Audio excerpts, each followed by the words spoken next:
ತಮ್ಮೆಲ್ಲರಿಗೂ ಪ್ರಭು ಯೇಸು ಕ್ರಿಸ್ತನ ನಾಮದಲ್ಲಿ ಮುಂಜಾನೆ ವಂದನೆಗಳು. அனைவருக்கும் ஆண்டவராகிய இயேசு கிறிஸ்து நாமத்தினாலே இந்த காலை நேரத்திலே உங்களுக்கு வணக்கத்தை சொல்கிறேன். ಮತ್ತೊಂದು ಆವರ್ತಿ ನಿಮ್ಮ ಜೊತೆಯಲ್ಲಿ ಕರ್ತನ ವಾಕ್ಯವನ್ನು ಹಂಚಿಕೊಳ್ಳುವಂತ ಕೃಪೆ ದೇವರು ಕೊಟ್ಟಿದ್ದಕ್ಕಾಗಿ ಸ್ತೋತ್ರ. இந்த காலை நேரத்திலே உங்கள் மத்தியிலே கர்த்தருடைய வார்த்தையை பகிர்ந்து கொள்கிற கிருபை கர்த்தருக்கு கொடுத்ததற்காக நான் கர்த்தரை ஸ்தோத்திரிக்கிறேன். ಮತ್ತೆ ಸಭಾಪಾಲಕರಿಗೂ ಸಭಾ ಹಿರಿಯರಿಗೂ ನಿಮ್ಮೆಲ್ಲರಿಗೂ ನನ್ನ ವಂದನೆ. சபையில் இருக்கக்கூடிய எல்லா மூப்பர்களுக்காக நான் கர்த்தரை ஸ்தோத்திரிக்கிறேன். ಕಳೆದ ಒಂದು 4-5 ತಿಂಗಳಿಂದ ನಾವು ಈ ಒಂದು ಮತ್ತಾಯ 5:1-10 ವಚನಗಳನ್ನು ಧ್ಯಾನ ಮಾಡ್ತಾ ಬರ್ತಾ ಇದ್ದೇವೆ. கடந்த 2-3 மாதங்களாக நாம் மத்தேயு 5ஆம் அதிகாரத்திலிருந்து நாம் தியானித்து கொண்டு வருகிறோம். ದೇವರ ವಾಕ್ಯದ ಅನುಸಾರವಾಗಿ ಯಾರು ಧನ್ಯರು ಅನ್ನುವಂತ ಈ ಒಂದು 10 ವಚನ ನಾವು ಪ್ರತಿ ಸಾರಿ ಓದುವಾಗ வேத வசனத்தின் பிரகாரமாக உண்மையாய் பாக்கியவான்கள் யார் என்பதை குறித்து நாம் படித்துக் கொண்டிருக்கிறோம். ನಮ್ಮನ್ನೇ ನಾವು ಪರಿಶೀಲನೆ ಮಾಡಿಕೊಳ್ಳಬಹುದು. நம்மை நாமே பரீட்சை செய்து பரிசோதனை செய்து கொள்ள முடியும், ಸರಿ ಮಾಡಿಕೊಳ್ಳಬಹುದು, நம்மை சரிப்படுத்திக் கொள்ள முடியும், ಮತ್ತು ಅದನ್ನು ಕಾರ್ಯರೂಪದಲ್ಲಿ ತರುವುದಕ್ಕೆ ನಾವು ಪ್ರಯತ್ನ ಮಾಡಬಹುದು. அதே நம்முடைய வாழ்க்கையிலே அதை நம் செயலாக்கத்திலே கொண்டு வர முடியும். ಇವತ್ತು ಮುಖ್ಯವಾಗಿ ನಾವು 7ನೇ ವಚನ ನಾವು ನೋಡ್ಲಿಕ್ಕಿದ್ದೇವೆ. இன்றைக்கு நாம் 7வது வசனத்தை படிக்க இருக்கிறோம். ಕರುಣೆಯುಳ್ಳವರು ಧನ್ಯರು, ಅವರು ಕರುಣೆಯನ್ನು ಹೊಂದುವರು. இரக்கம் உள்ளவர்கள் பாக்கியவான்கள், அவர்கள் இரக்கம் பெறுவார்கள். ಲೋಕದಲ್ಲಿ ಎರಡು ರೀತಿಯಾದ ಜನ ಇದ್ದಾರೆ. இந்த பூமியிலே 2 விதமான ஜனங்கள் இருக்கிறார்கள். ಕರುಣೆ ತೋರಿಸುವವರಿದ್ದಾರೆ, இரக்கம் காட்டுகிறவர்கள் இருக்கிறார்கள், ಕರುಣೆ ಹೊಂದುವವರಿದ್ದಾರೆ, இரக்கத்தை பெற்றுக்கொள்கிறவர்களும் இருக்கிறார்கள். ಈಗ ನಮ್ಮಲ್ಲಿ ಮೆಜಾರಿಟಿ ಕರುಣೆ ತೋರಿಸೋರು ಜಾಸ್ತಿ ಇದ್ದೀರಾ, ಕರುಣೆ ಹೊಂದುವವರು ಜಾಸ್ತಿ ಇದ್ದೀರಾ? இங்க நம்ம மத்தியில அதிகமான ஜனங்க யாரு? கருணை காட்டுறவங்களா, இரக்கத்தை பெற்றுக்கொள்கிறவர்களா? ಯಾವಾಗಲೂ ನಾವು ಎರಡನೇದನ್ನು ನಾವು ಜಾಸ್ತಿ ಟಾರ್ಗೆಟ್ ಮಾಡ್ತೀವಿ, ಸೆಕೆಂಡ್ ಒನ್. எப்பொழுதுமே நம்ம 2வது இடத்தை தான் நம்ம டார்கெட் பண்றோம். ಎಲ್ಲ ನಮ್ಗೆ ಕರುಣೆ ತೋರಿಸ್ಬೇಕು, எல்லாரும் நம்ம இடத்துல இரக்கமா இருக்கணும், ಎಲ್ಲರ ಗಮನ ನನ್ನ ಮೇಲೆ ಬರಬೇಕು, எல்லாருடைய கவனமும் நம்ம மேல இருக்கணும், ನನಗೆ ಅವರು ಪ್ರಾಮುಖ್ಯತೆ ಕೊಡಬೇಕು, எனக்கு தான் முக்கியத்துவத்தை அவங்க கொடுக்கணும், ನನಗೆ ಅವರು ಮೊದಲು ಅವಕಾಶ ಕೊಡಬೇಕು, முதல் வாய்ப்பு எனக்கு தான் கிடைக்கணும். ಸೊ ದೇವರು ಕೊಡಬೇಕು, தேவனே கொடுக்கணும், ಮನುಷ್ಯರು ಕೂಡ ನಮ್ಗೆ ಕೊಡಬೇಕು, மனுஷர்களும் நமக்கு கொடுக்கணும். ಆದ್ರೆ ವಾಕ್ಯದ ಅನುಸಾರ ನೋಡುವಾಗ, ஆனால் வசனத்தின்படி பார்க்கும் பொழுது ಕರುಣೆಯುಳ್ಳವರು ಧನ್ಯರು, இரக்கம் உள்ளவர்கள் பாக்கியவான்கள். ಅಂದ್ರೆ ಫಸ್ಟ್ ನಾವು ಮತ್ತೊಬ್ಬರಿಗೆ ನಾವು ಕರುಣೆ ತೋರಿಸೋದನ್ನ ನಾವು ಅಭ್ಯಾಸ ಮಾಡ್ಬೇಕಂತ ವಾಕ್ಯ ಹೇಳುತ್ತೆ. அதாவது மற்றவர்களுக்கு நாம் இரக்கத்தை கொடுக்கிறவர்களாக, இரக்கம் உள்ளவர்களாக இருக்க வேண்டும் என்று வேதம் சொல்லுகிறது. ಫಸ್ಟ್ ನಾವು ತೋರಿಸೋದಾದ್ರೆ, முதலாவது நம்ம காட்ட வேண்டும் என்றால் ನಾವು ಆ ಕರುಣೆಯನ್ನು ನಾವು ಹೊಂದಿಕೊಳ್ತೇವೆ. முதலாவது நாம் அதை பெற்றுக்கொள்ள வேண்டும். ಮೊದಲು ನಾವು ಕೊಡುವುದು ನಾವು ಕಲಿಯೋದಾದ್ರೆ, நாம் கொடுப்பதை நாம் முதலாவது கற்றுக்கொள்ள வேண்டும் என்றால் ತೆಗೆದುಕೊಳ್ಳೋದಕ್ಕೆ ದೇವರು ಸಹಾಯ ಮಾಡ್ತಾನೆ. அதற்கு பிறகு எடுத்துக்கொள்வதற்கு, பெற்றுக்கொள்வதற்கு கர்த்தர் உதவி செய்கிறார். ಈ ಕರುಣೆ ತೋರಿಸೋದಕ್ಕೆ ಯಾರು ನಮಗೆ ಒಂದು ಮಾದರಿ? இந்த இரக்கத்தை காட்டுவதற்கு நமக்கு மாதிரியாக இருப்பவர் யார்? ಯಾರು ನಮಗೆ ಮಾದರಿ? யார் நமக்கு மாதிரி? ಯೇಸು ಕ್ರಿಸ್ತನಾಗಿದ್ದಾನೆ. ಯೇಸು ಕ್ರಿಸ್ತುವೇ நமக்கு மாதிரி. ತಂದೆಯಾದ ದೇವರು ಯೇಸು ಕ್ರಿಸ್ತನ ಮೂಲಕವಾಗಿ ನಮಗೆ ಕರುಣೆಯನ್ನು ತೋರಿಸಿದ್ದಾನೆ. பிதாவாகிய தேவன் இயேசு கிறிஸ்து மூலமாக நமக்கு இரக்கம் கொடுத்தார். ನಮ್ಮ ಅಪರಾಧಗಳಿಗೆ ಸರಿಯಾಗಿ ನಮಗೆ ದೇವರು ಶಿಕ್ಷೆ ಕೊಡ್ಲಿಲ್ಲ. நம்முடைய அக்கிரமங்களுக்கு தக்கதாக நமக்கு அவர் தண்டனை கொடுக்கவில்லை. ರೋಮ 3:23 ಹೇಳ್ತದೆ, ಪಾಪವು ಕೊಡುವ ಸಂಬಳ ಮರಣ. ரோமர்கள் நிறுவனம் 3ஆம் அதிகாரம் 23வது வசனம் சொல்லுகிறது, 6:23 சொல்லுகிறது, பாவத்தின் சம்பளம் மரணம். ಆದ್ರೆ ಪಾಪದ ಶಿಕ್ಷೆಯ ಬದಲು ದೇವರು ನಮಗೆ ನಿತ್ಯ ಜೀವವನ್ನು ಯೇಸು ಕ್ರಿಸ್ತನ ಮೂಲಕವಾಗಿ ಕೊಟ್ಟಿದ್ದಾರೆ. ஆனால் அவருடைய கிருபை வரமோ இயேசு கிறிஸ்து மூலமாக பிதாவாகிய தேவன் நமக்கு நித்திய ஜீவனை கொடுத்திருக்கிறார். ಮತ್ತೆ ನಾವು ಒಂದು ಗಲಾತ್ಯದವರಿಗೆ ಬರೆದ ಪತ್ರಿಕೆ 5:22 ನೋಡುವಾಗ, ಗಲಾತ್ಯರಿಗೆ நிருபம் 5ஆம் அதிகாரம் 22வது வசனத்திலே படித்தால், ದೇವರಾತ್ಮನಿಂದ ಉಂಟಾಗುವ ಫಲಗಳಲ್ಲಿ ದಯೆ ಅಥವಾ ನಾವು ಕರುಣೆ, ದಯೆ ಅನ್ನೋದನ್ನ ನಾವು ಅಲ್ಲಿ ನೋಡ್ತೀವಿ. அங்கே பார்க்கும் பொழுது பரிசுத்த ஆவியினுடைய நிறைவின் பலனாக நாம் பார்க்கிறோம். மற்றவர்களுக்கு நம்ம காட்டக்கூடிய தயை, இரக்கத்தை குறித்து படிக்கிறோம். ತ್ರಿಯೇಕ ದೇವರಲ್ಲಿ ಮೂರನೇ ವ್ಯಕ್ತಿಯಾದಂತ, திரியேக தேவனிலே 3வது ஆளாக இருக்கக்கூடிய பரிசுத்த ஆவியானவர், ಪವಿತ್ರ ಆತ್ಮನು ನಮ್ಮಲ್ಲಿ ವಾಸ ಮಾಡುತ್ತಿದ್ದಾನೆ ಅಂತ ಹೇಳಿದ್ರೆ, பரிசுத்த ஆவியானவர் நமக்குள்ளே வசிக்கிறார் என்று சொன்னால், ಈ 9 ಫಲಗಳಲ್ಲಿ ದಯೆ ಅಥವಾ ಕರುಣೆ ಕೂಡ ಬಹಳ ಒಂದು ಮುಖ್ಯವಾದಂತ ಅಂಶವಾಗಿದೆ. பரிசுத்த ஆவியானவர் நம்மிலே வாசம் பண்ணுகிறார் என்பதனுடைய பலனாக அங்கே தயையை நாம் பெற்றுக்கொள்கிறோம், காட்டுகளாக இருக்கிறோம். ಈ ಒಂದು ಕರುಣೆ ವಿಚಾರದಲ್ಲಿ ಸತ್ಯವೇದದಲ್ಲಿ ಅನೇಕ ಯೇಸು ಕ್ರಿಸ್ತನ ಸಾಮ್ಯಗಳನ್ನು ಹೇಳುತ್ತಾ ನಾವು ಕರುಣೆ ತೋರಿಸಬೇಕೆಂಬುದಾಗಿ ನಮ್ಗೆ ಹೇಳಿದ್ದಾರೆ. தேவனுடைய வசனத்திலே பார்க்கும் பொழுது தேவன் இந்த இரக்கம் காட்டுகிறதை குறித்து ಅನೇಕ ಓಮೆಗಳಿலே பேசியிருக்கின்றார். ಹಳೆ ಒಡಂಬಡಿಕೆಯಲ್ಲಿ ಕೂಡ ಆದಿಕಾಂಡ 50ನೇ ಅಧ್ಯಾಯ பழைய ஏற்பாட்டிலே கூட நாம் பார்க்கிறோம். ஆதியாகமம் 50ஆம் அதிகாரம் 15-21 ವಚನ ನಾವು ಓದುವಾಗ 15 25 வரைக்கும் படித்து பார்த்தால், ಯಾವ್ದಾದ್ರು ಒಬ್ರು ಓದ್ತೀರಾ? 50ನೇ ಅಧ್ಯಾಯ 15-21 ವಚನ. 50ஆம் அதிகாரம் 15 25 ವರೆக்கும். ಯೋಸೇಫನ ಅಣ್ಣ ತಮ್ಮಂದಿರು ತಂದೆ ಸತ್ತದನ್ನು ಕಂಡು, ಒಂದು ವೇಳೆ ಯೋಸೇಫನು ನಮ್ಮನ್ನು ದ್ವೇಷಿಸಿ ನಾವು ಅವನಿಗೆ ಮಾಡಿದ ಎಲ್ಲ ಕೇಡಿಗೆ ಪ್ರತಿಯಾಗಿ ಪೂರ ಶಿಕ್ಷೆಯನ್ನು ಕೊಟ್ಟಾನು ಎಂದು ತಮ್ಮ ತಮ್ಮೊಳಗೆ ಮಾತಾಡಿಕೊಂಡು ಯೋಸೇಫನಿಗೆ, ನಿನ್ನ ತಂದೆಯು ಸಾಯುವುದಕ್ಕಿಂತ ಮುಂಚೆ ನಮಗೆ ಅಪ್ಪಣೆ ಮಾಡಿದ್ದೇನೆಂದರೆ, ನೀವು ಯೋಸೇಫನಿಗೆ, ನಿನ್ನ ಅಣ್ಣಂದಿರಾದ ನಾವು ನಿನಗೆ ಕೇಡು ಮಾಡಿದ್ದು ನಿಜವೇ? ಆದರೂ ನಮ್ಮ ಅಪರಾಧವನ್ನು ಪಾಪವನ್ನು ಕ್ಷಮಿಸು ಎಂಬುದಾಗಿ ಹೇಳಿಕೊಳ್ಳಬೇಕು. ಹೀಗೆ ಅವನು ಅಪ್ಪಣೆ ಮಾಡಿದ್ದರಿಂದ ನೀನು ಈಗ ನಿನ್ನ ತಂದೆಯ ದೇವರಿಗೆ ಭಕ್ತರಾಗಿರುವ ನಾವು ಮಾಡಿದ ಅಪರಾಧವನ್ನು ಕ್ಷಮಿಸಬೇಕೆಂದು ಬೇಡಿಕೊಳ್ಳುತ್ತೇವೆಂದು ಹೇಳಿ ಕಳುಹಿಸಿದರು. ಯೋಸೇಫನು ಈ ಮಾತುಗಳನ್ನು ಕೇಳಿ ಕಣ್ಣೀರು ಸುರಿಸಿದನು. ಇದಲ್ಲದೆ ಅಣ್ಣಂದಿರು ತಾವೇ ಬಂದು ಅವನ ಮುಂದೆ ಅಡ್ಡಬಿದ್ದು, ಇಗೋ, ನಾವು ನಿನಗೆ ಗುಲಾಮರು ಅಂದರು. ಯೋಸೇಫನು ಅವರಿಗೆ, ಹೆದರಬೇಡಿರಿ, ನಾನೇನು ದೇವರ ಪ್ರತಿನಿಧಿಯೇ?